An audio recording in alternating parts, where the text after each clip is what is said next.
Well, next week will be the big week. As we get back, the Senate will start looking at the tax bill, and that will really determine where we're going to go the rest of the year.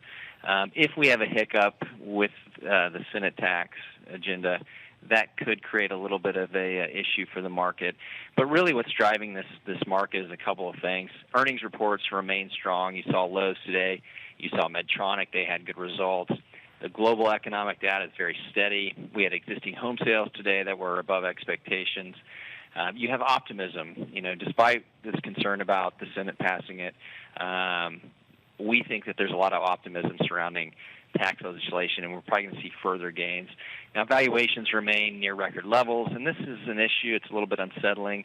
But until you have a turn in the economic data or earnings, investors are likely not going to worry about elevated valuations for the end of the year.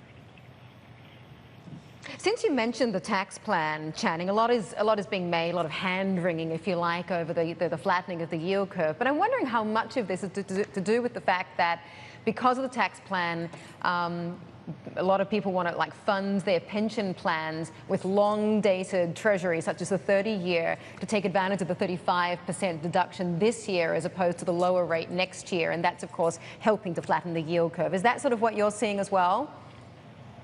Yeah, and it could be, and that's one of the real mysteries, really, if you look at the yield curve.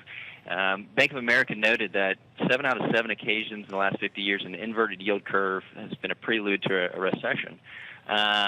We haven't seen that. We're still a ways from that, but it's a real mystery. That could be an explanation. It could just be that there's demographics, there's low productivity, and their bond investors have a different view than equity investors have. So it's nothing that you'd be worried about? Oh, I think you have to watch it, but really until it becomes inverted, I think that's when we would become very worried. But at this point, we're not too worried about it.